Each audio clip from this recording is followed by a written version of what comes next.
Hello दोस्तों। भारतीय grey wolf एक एंडेंजर्ड स्पीसीज है जो विलुप्त होने के कगार पर है। यह गांव के आसपास की खेती और जंगल झाड़ियों में रहने वाला जीव है और जिंदा रहने के लिए गांव में मौजूद डोमेस्टिक एनिमल्स पर निर्भर होता है, जिसमें भेड़ बकरियां और पालतू पक्षी आते हैं। इंडियन ग्रे वुल्फ की संख्या बंगाल टाइगर से भी कम बची हुई है।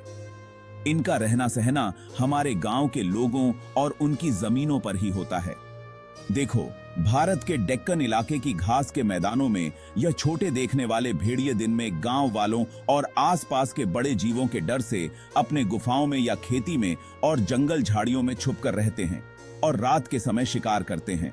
बंगाल टाइगर से भी दुर्लभ ये वुल्फ अपनी जान बचाने के लिए पशुपालकों पर निर्भर हैं। शहरी लोगों को शायद मालूम भी न हो कि भारत में वुल्फ जैसी संकटग्रस्त प्रजाति भी रहती है। हमारे देश का लगभग 10% हिस्सा ओपन नेचुरल इकोसिस्टम ONEs कहलाता है। ये ONEs कुछ इस तरह के होते हैं: सूखी सी जमीन, कम पेड़ पौधे, बिल्कुल वुल्फ जैसे जानवरों के लिए मुफीद। लेकिन वुल्फ को बचाना इतना आसान नहीं।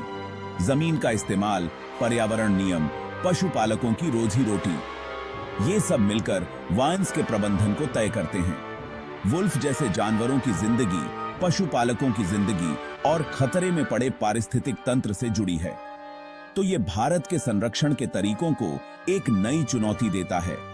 जंगल, सरकारी संरक्षित क्षेत्र, वन विभाग, इन सबको नए सिरे से सोचना पड़ेगा। हम इस बात पर गौर करेंगे कि कैसे भारतीय वुल्फ हमें संरक्षण, मिले जुले परिदृश्य और सूखे पारिस्थितिक तंत्र के बारे में एक साथ सोचने को मजबूर करते हैं। शहरों से थोड़ी दूर निकलो तो आपको सवाना जैसे घास के मैदान मिलेंगे जो वाइन्स का एक रूप है। सूखी सी गर्मी, कम पेड़, पत्थर चट्टाने, छोटे छोटे झाड़, कुछ ऐसा ही नजारा होता है। हर साल हजारों पशुपालक लंबी यात्राएं करते हैं, डेक्कन पठार के घास के मैदानों से लेकर खेती वाले इलाकों तक, अपने बड़े बड़े झुंडों के साथ। ये लोग बारिश का पीछा करते हैं जो हर साल डेक्कन के सूखे मैदानों को नया जीवन देती है। झुंड रोज चलते हैं ताकि किसी एक जगह पर ज्यादा चराई न हो, लेकिन कम समय में मिलने वाली हरियाली का पूरा फायदा उठा सकें। इन झुंडों में ज्यादातर भेड़ें होती हैं, कुछ बकरियां भी। एक बार महाराष्ट्र के धनगर समुदाय के एक बुजुर्ग पशुपालक ने कहा, बकरियां अक्सर झुंड को रास्ता दिखाती हैं, लेकिन कुछ तो बड़ी जिज्ञासु होती हैं।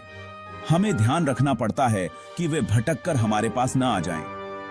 वो भारतीय सवाना घास के मैदानों के सबसे बड़े शिकारी भारतीय ग्रे वुल्फ का जिक्र कर रहे थे, जो डेक्कन के पशुपालकों के साथ रहता है। भारतीय ग्रे वुल्फ थोड़ा अलग, छोटा और पतला होता है। यह खासकर डेक्कन के सूखे इलाकों में पाया जाता है। शोध बताता है कि गांवों में वुल्फ रात में ज्यादा सक्रिय होते हैं। वे ऐसी जगह पसंद करते हैं जहां खेती के साथ वाइनीज भी मिलें। इससे वे गांवों में काम करने रहने वाले लोगों से दूरी बनाकर रह पाते हैं। भारतीय वुल्फ की एक पुरानी विरासत है, एक अलग ही जेनेटिक हस्ताक्षर, लेकिन यह खासियत खतरे में है। वुल्फ की संख्या तेजी से गिर रही है, घर खोने, बीमारी और कुत्तों से मिलने जुलने के कारण। कुछ लोग तो कहते हैं कि इनकी संख्या बंगाल टाइगर से भी कम हो सकती है। अगर भारतीय वुल्फ को बचाना है तो भारत के संरक्षण के तरीकों को बदलना होगा, क्योंकि न तो भारतीय ग्रे वुल्फ और न ही वाइन्स भारत के संरक्षण के दायरे में आते हैं।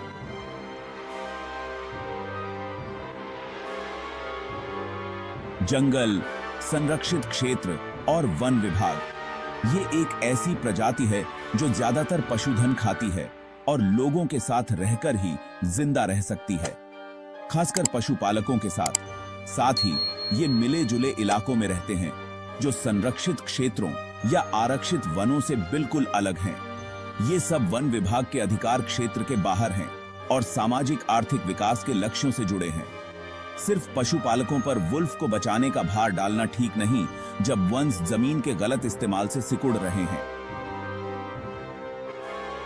ज्यादा संरक्षित क्षेत्र या बाघों जैसा संरक्षण अभियान भी इसका हल नहीं। गांवों का विकास, किसानों की भलाई कृषि नीतियां और नवीकरणीय ऊर्जा परियोजनाएं।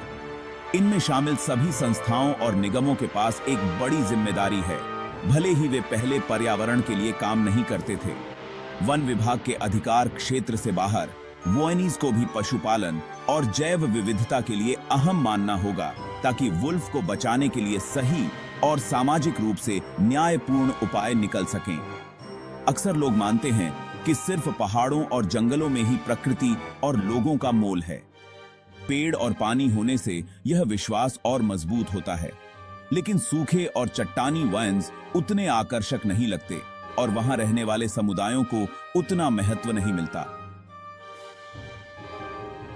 जबकि पशुपालकों, भारतीय वुल्फ और वहां की जैव विविधता का जीवन आपस में जुड़ा है।